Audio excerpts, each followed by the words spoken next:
Casey Hunt, NBC News Capitol Hill correspondent and host of KCDC right here on MSNBC. So, Casey, there are a lot of reasons why this immigration bill died, is about to die again, and is going to die in different ways. But is it the president's fault? Is it because the president won't sell it? Is that ultimately the issue? I think it's a significant part of the issue because the problem is on, as it always seems to be in the House Republican Conference, the problem is on the right flank.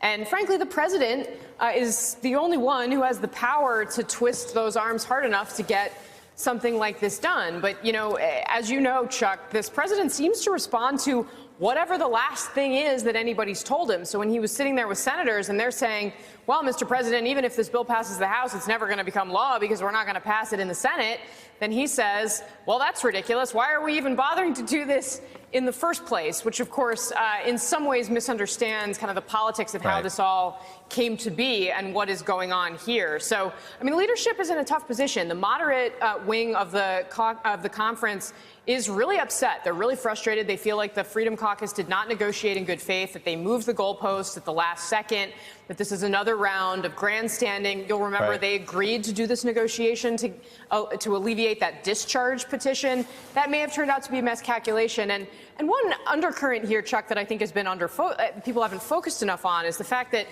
Speaker Ryan is leaving. So these moderates that were previously interested in making sure that he was in a secure position so they, didn't have to roll over, he doesn't have that anymore. So that anger is boiling over. All right, so what happens next? Let's be realistic. We know this House Republican leadership well. If they know a bill is going to die, they usually pull it. So I doubt a vote happens tomorrow. What does Jeff Denham and Carlos Curbelo and Mike Kaufman, what do these guys do next? Well, Chuck, I think the actual question here is that, and the rub with pulling it, you're right, they usually do, but they promised them a vote. They promised them a vote in exchange for dropping the discharge petition. And I think that if moderates don't get a chance to vote on this bill, you're going to see that anger boil over. There's already conversations about another discharge petition around another bill that, quite frankly, would be further to the left than this compromise that they have worked out, that Democrats would probably be more excited about. It's that bill that Hurd and Aguilar have been working on. You'll hear people shorthanded as the Hurd-Aguilar bill. So I really do think you would see something of an open revolt against the Speaker if he didn't go forward with the vote. And I think, that's the problem here. That's why they're in this box where they had to say, okay, fine, we'll delay it. We'll try to convince people. But, I have trouble seeing the fundamental underlying dynamics here changing much between now and tomorrow morning. The Goodlatte bill, did it get more votes than you expected? In some ways, yes, but not really. I think it came out about where we expected it to be. To a certain extent, there's a relatively small number of Republicans for whom that was a really problematic vote, and you saw those people vote against it. I think for others, in some ways, it's a little safer to be on the side of the immigration hardliners.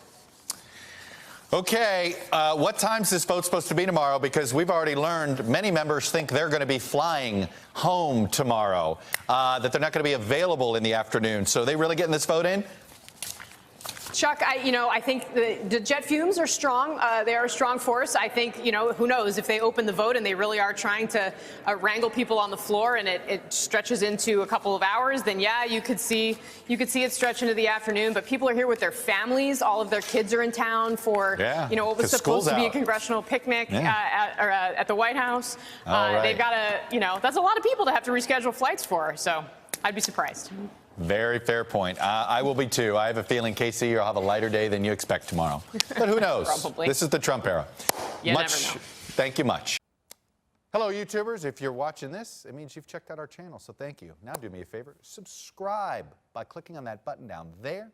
Click on any of the videos to watch the latest interviews and highlights from MTP Daily and MSNBC. You can get more Beat the Press content every morning in the First Read newsletter. If you're tired of content that you don't know anything about where it came from, you don't have to have that problem with us. NBC News, MSNBC, MTP, and the Meet the Press mindset right here for you on YouTube. Subscribe now.